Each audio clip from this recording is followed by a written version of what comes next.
কেমন আছেন সবাই? আশা করি ভালো আছেন। আজ আমরা শিখব ইংলিশ গ্রামারের পার্টস অফ স্পিচের নাউন পার্টটি। চলুন শুরু করা যাক। আজ আমরা দেখব নাউন বা বিশেষ্য। A noun is a word that names a person, place, things or idea. Noun হলো এমন একটা শব্দ যা কোনো ব্যক্তি, স্থান বা বস্তু বা ধারণার নাম নির্দেশ করে। এক্সাম্পল হিসেবে আমি নিতে পারি পার্সন হইলে রহিম, ডক্টর, টিচার, প্লেস হইলে স্কুল, রিভার কোনো জায়গার নাম, বস্তু হইলে বুক, অ্যাপেল, কার, আইডিয়া হলে অনেস্টি, লাভ, হ্যাপিনেস। এবার টাইপসে আসি। Noun are mainly divided into concrete and abstract. Concrete noun হলো বাস্তব বিশেষ্য এবং অ্যাবস্ট্রাক্ট হলো গুণবাচক বিশেষ্য। এই কনক্রিট নাউনকে আবার চার ভাগে ভাগ করা হয়: proper noun, common noun, collective noun আর ম্যাটেরিয়াল নাউন। এছাড়াও নাউনকে আবার দুই ভাগে ভাগ করা হয়, সেটা হচ্ছে কাউন্টেবল বা সংখ্যাবাচক বিশেষ্য আর আনকাউন্টেবল বা অসংখ্যাবাচক বিশেষ্য। এবার আসি কনক্রিট নাউনে। কনক্রিট নাউনের প্রথম হচ্ছে পার্ট প্রপার নাউন বা ব্যক্তিবাচক বিশেষ্য। এটা হচ্ছে specific names of people, place or things. এটা নির্দিষ্ট ব্যক্তি, স্থান বা বস্তুর নাম বোঝায়। এক্সাম্পল হিসেবে আমরা বলতে পারি রহিম, ঢাকা, তাজমহল। তারপর আসি কমন নাউন বা জাতিবাচক বিশেষ্য। General names of people, place or things.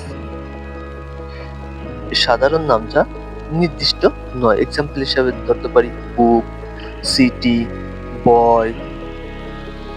এরপর আসি কালেকটিভ নাউন বা সমষ্টিবাচক বিশেষ্য। এটা হচ্ছে a word that refers to a group of individuals or things. একটি গোষ্ঠী নির্দেশ করে। এক্সাম্পল হিসাবে ধরতে পারি ক্লাস, টিম, ফ্যামিলি। এবং 4 নাম্বার আছে ম্যাটেরিয়াল নাউন, দ্রব্যবাচক যে বিশেষ্য। Names of materials or substance, যা থেকে কিছু তৈরি হয়। এক্সাম্পল হিসাবে নিতে পারি ওয়াটার, আয়রন, গোল্ড। এবার আছে abstract noun, name, ideas, qualities or emotions. Example হিসাবে নিতে পারি অনেস্টি, ব্রেভারি, ফ্রিডম। এটা হচ্ছে গুণ বা ধারণার নাম যা দেখা বা স্পর্শ করা যায়। এছাড়াও আরো দুই ভাগে ভাগ করা যায় নাউনকে, সেটা হচ্ছে countable and uncountable. Countable noun can be counted, যেমন অ্যাপেল, বুক, ডগ, যা গণনা করা যায়। আনকাউন্টেবল নাউন হচ্ছে ক্যান নট বি কাউন্টেড, যা গণনা করা যায় না। Milk, water, rice. এবার আমরা কিছু এক্সারসাইজ দেখি। যে Dhaka is a big city, honesty is the best policy, the team own the maps, আর gold is a precious metal and Rahim is a good boy। এখানে Dhaka is a big city, Dhaka একটা জায়গার নাম, সুতরাং এটা প্রপার নাউন। এবং 5 number Rahim is a good boy, এখানে রহিম একজনের নাম, সুতরাং এটা প্রপার নাউন। দ্বিতীয়টা আসি honesty, honesty is the best policy। honesty হচ্ছে অ্যাবস্ট্রাক্ট নাউন।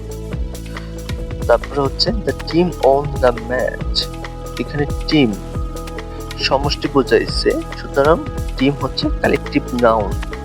তারপরে gold is a precious metal, এখানে গোল্ড এটা হচ্ছে ম্যাটেরিয়াল নাউন।